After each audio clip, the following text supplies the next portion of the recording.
on, everybody, and welcome back to the CombatCast.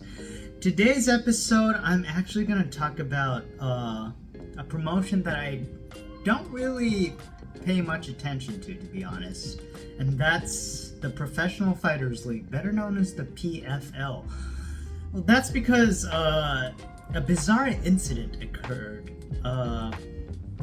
Actually, it's almost been a week now since that incident went down, and I haven't really had time to sit down and talk about it. So, in the most recent PFL event, PFL 6, two fighters who are best friends, Arash and Natan Schultz, were pitted to fight each other. But given that both of them openly stated they were best friends, what ended up happening was they turned in a boring performance, a snooze fest, if you will. And for that, the PFL suspended them for their performance. Now, if I'm not mistaken, originally it was Natan Schultz who won the fight. He won by unanimous decision. And the win secured him a spot in the PFL playoffs. But however, upon his suspension, he was actually bounced from the playoffs, and he had 3 points taken away from him in the PFL standings. And instead, taking his place in the playoffs is now former UFC fighter Shane Burgos. Personally, I think this is an unprecedented move, at least in North American MMA. You know, when fighters turn in a boring performance, there aren't really any repercussions for them. Yet, I mean, sure, they lose fans. I mean, that's a given. Over the years, I mean, there are a lot of prime examples in the UFC. I guess most recently you have Rose Namajunas versus Carla Esparza.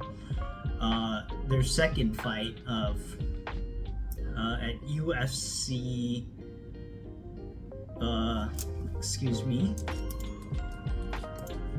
So it was Rose Namajunas versus Carla Esparza. So the first time, Rose lost, and the second time around, everyone thought, well, you know, Rose is a more complete, well-rounded fighter. She's the defending champion. So Rose was defending her strawweight championship against Carla Esparza at UFC 274, and I had the misfortune of watching that fight live on TV, and yeah, I finally got to witness what a snooze fest was. And you had boring fights.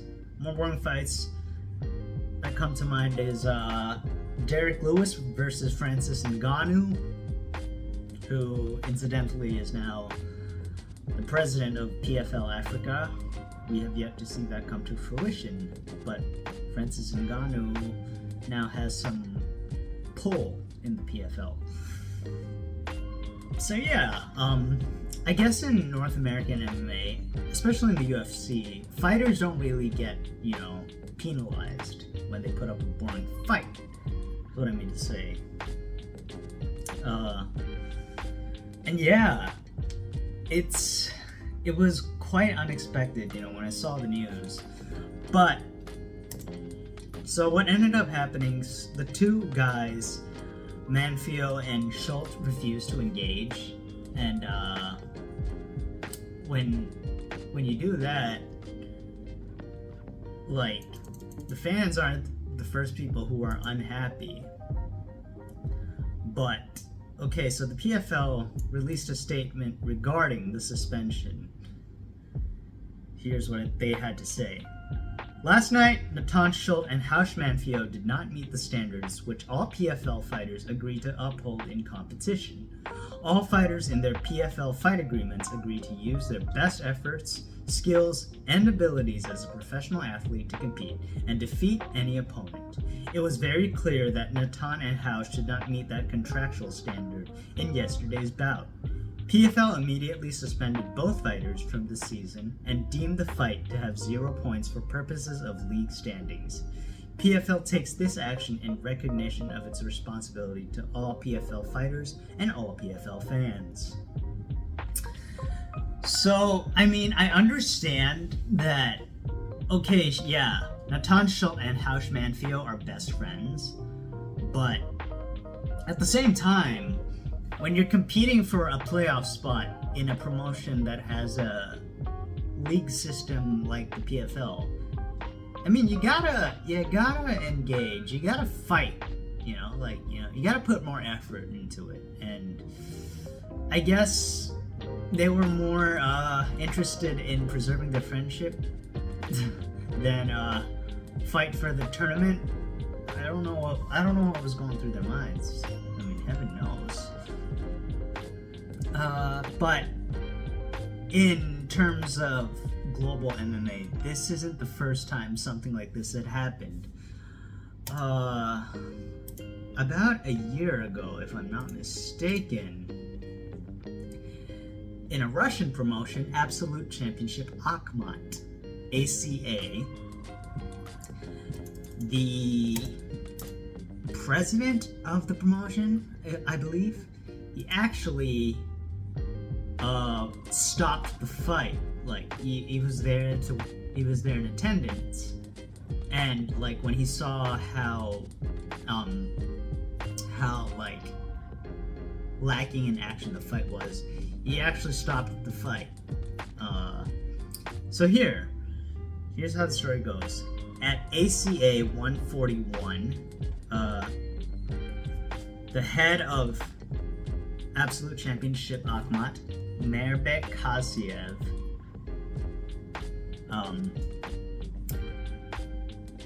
was hitting his limit of boredom during the co-main event, which was actually one of the fights in the ACA Lightweight Grand Prix, which was going on at the time. And the fight was between Rashid Magomedov and Ali Bagov. It was a lightweight Grand Prix quarterfinal fight. And so the fight had gone on for 4 rounds, and there was pretty much like no action. And Kasiev decided to like take action. So before the 5th round, he stepped into the cage and he just basically waved the fight off. And what happened was the fighters were both disqualified, and the result of the fight was no contest. And after that, he addressed the audience. This is what he had to say, and this is an English translation. Dear friends, the ACA League is not a kindergarten. It is a serious league. The ACA League today is, regardless of what anyone says, is the 2nd greatest fight league in the world. Every time I say this, someone comes out with some sort of criticism. And now we are showing you what sort of league we really are. That's it. Disqualified. That's it. I've had it. I got no nerve for this. What is this? What the F are you? What are you? Do you think we're schoolboys over here? Right, you're all free to go. That's it. And yeah, I really applaud Kasiev for doing what he did. But man, like, you don't see that in North America or in the UFC and Bellator, especially in Bellator. You know, like, I watch Bellator a lot because like most of their events, all their events up until Bellator 297, they're free to air on YouTube in here in Thailand. And I watch it, and like, I feel like a lot of their fights are relatively uneventful, and like, I feel like there should be some sort of penalty. Like back in Pride Fighting Championships in Japan, they had a yellow card warning system. So a yellow card would be to warn the fighters to, you know, push the pace. They want, if the referee wanted to see more action, the yellow card would be the first warning. And Then you had the red card. The red card was the last straw. If a fighter committed a foul or was just like, I guess still not like pushing the pace enough, and that would automatically disqualify the fighter, which is a system that has also been adopted by one championship.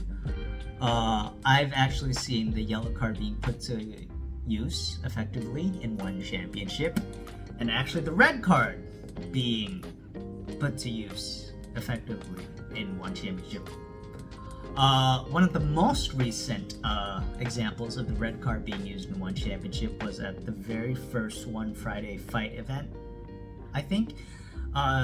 It was a fight between Arash Mardani and Harry Gretch. I will not forget that fight. So basically, whenever Arash Mardani from Iran would like start open up with his striking, Harry Gretch would basically start laying on the ground. Well, I mean, Harry Gretch is primarily a jiu-jitsu specialist, so I guess it's in his nature. It's like second nature for him to like pull guard. But it was so embarrassing because he did it like every time Arash Mardani started throwing something, whether it was a punch or a kick, and Harry Gretch would just start like laying back, expecting like Mardani to like follow him. But I guess it was also Mardani's fault for not following him to the ground, because it's mixed martial arts, and it takes two to tango. Sorry, yeah, words aren't coming out right. Anyways, Harry Gretch kept laying down multiple times throughout the course of the fight. And if memory serves me correct, I think referee Justin Brown had just seen enough. Like, at first he was handing out yellow cards, okay, to warn Harry Gretch, hey, you better start doing something. You better start, like, doing something else besides, pulling guard, laying down on the ground. And then in the third round, he was, referee Justin Brown was like, okay, screw this, you know what? I've had enough with you when you're pulling guard and lying on the ground. He just pulls out the red card, and yeah. And personally, as someone who was watching the fight live, I was just thinking, there are so many skilled fighters out there, who are probably like vying for a slot in the One Friday Fights Lumpini card, like the weekly cards. And like, I was thinking to myself, how the fuck did someone like Harry Gretch get a spot, The guy, I saw no action from Harry Gretch. All he did was lie on his back, okay? Whenever his opponent started like firing away, he just lay flat on his back. And the funny thing is, Harry Gretch will be headlining another MMA card by CFC, which stands for Southeast Asia Fighting Championship. And he'll be fighting for a title. Oh god, I don't want to imagine how that fight's gonna be like. But anyways, I want to give a shout out to one of my friends who will be fighting in the co-main event of CFC. Jack Ferguson. Shout out to you, bro. I'm Team Jack Ferguson. Let's go, man. Okay, anyways, back to the topic we were discussing. So, yeah, I feel like in North America, in the North American promotions, whether it's UFC, Bellator, and as we've seen, PFL, they should have more systems to enforce, like, a lack of action or stalling between fighters. I guess the yellow card system would be a good place to start. But I commend the PFL for suspending Natan Schultz and Hausch Manfio for putting up a lackluster performance, And really, like, the people who lost that, the real losers of the fight between Hausch Manfio and Natan Schultz were the fans who either paid tickets to watch, or just anyone, for that matter, who tuned in to watch the fight. I mean, come on. You watch MMA or any combat sport because you want to see two people fight. But what they did was the exact opposite of that, you know? And, like, I know I may sound like a unsympathetic prick, but they deserve to get suspended. I mean, I hope they still got paid their purses, but they deserve to get suspended. Like, dude, you guys were paid to fight, and you guys didn't do it. You guys didn't fight, and yeah. And there's also been an update in that apparently, so Natan Schultz reached out to, of all people, Francis Ngannou, who is now under contract with the PFL. But Francis Ngannou is not just a fighter, he's also a part of the PFL's Global Athlete Advisory Board. So he's like, he has the power to protect the fighters, you know?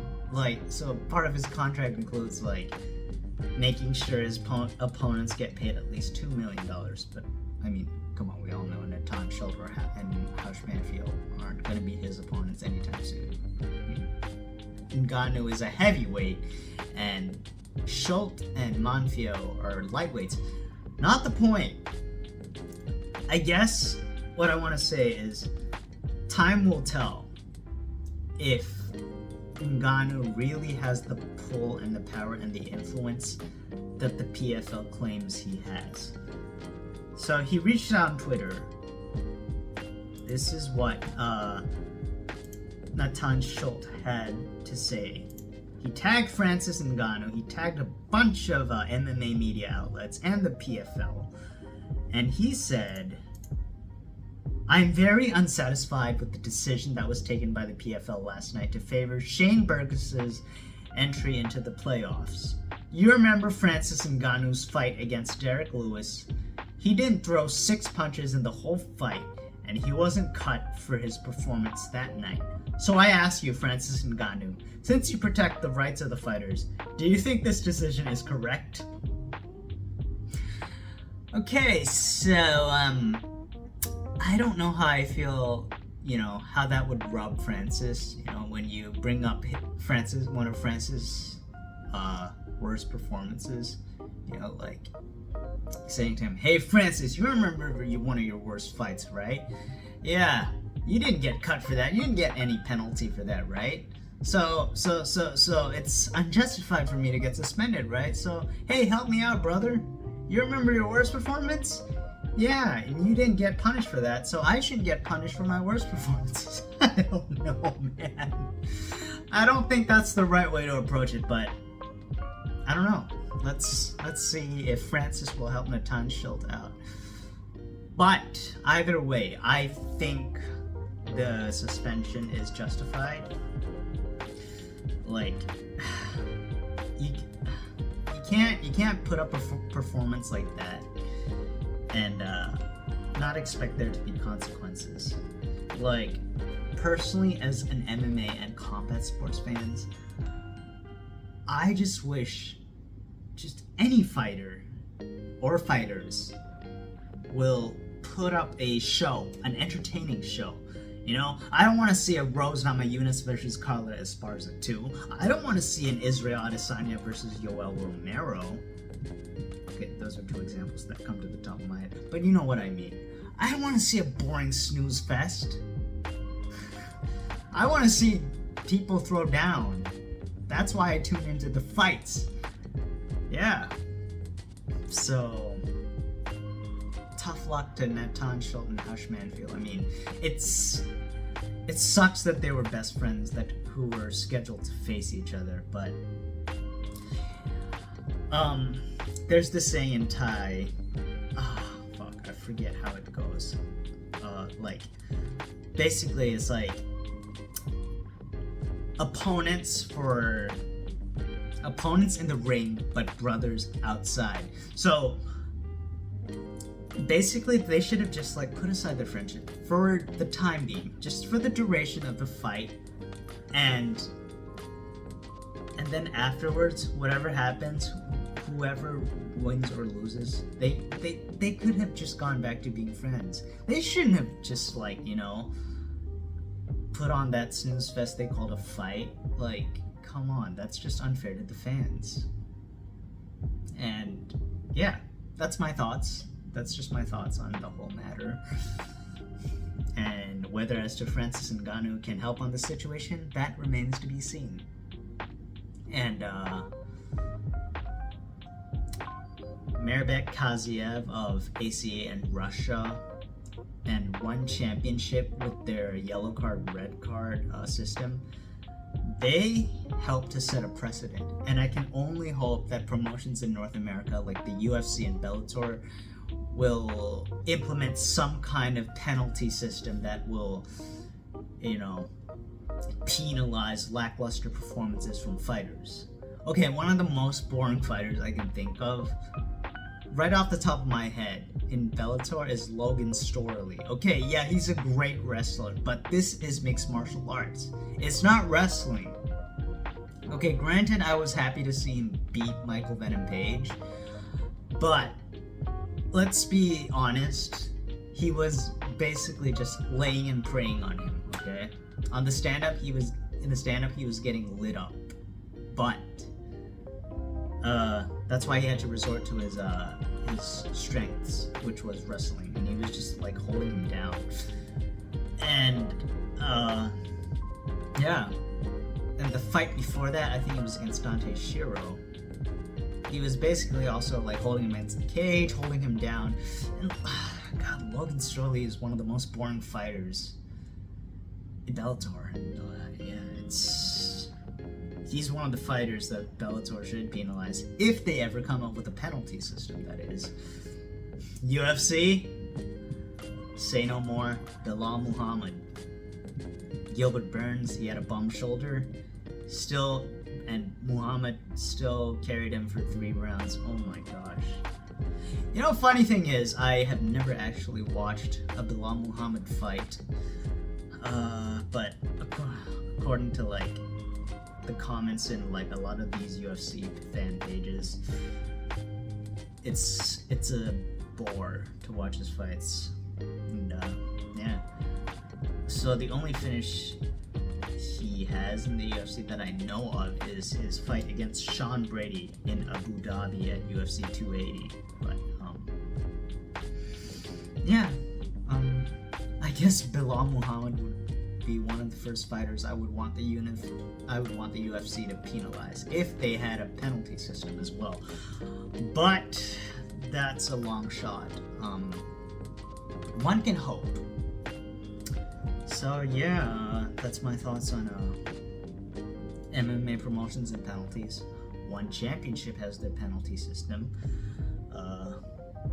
The ACA, in their wild way, well, it involves the president of the promotion stepping into the cage and just stopping the fight. Oh yeah, and apparently he withheld their purses. I don't know if they ended up getting paid in the end. It's a little unclear, but yeah. And the PFL is setting a precedent. They suspended the fighters, and that's a good start in my opinion. But as for the UFC and Bellator, that remains to be seen. So yeah, and that's pretty much all I have to say about that. I mean, there's not much to say in terms of like MMA and penalties for boring fights. So yeah, that's pretty much all I have to say on the matter. And that pretty much wraps it up for today's episode of the CombatCast. If you made it this far, please don't forget to like and subscribe. And to everyone watching this video, I wish you all a good morning, good afternoon, and good evening.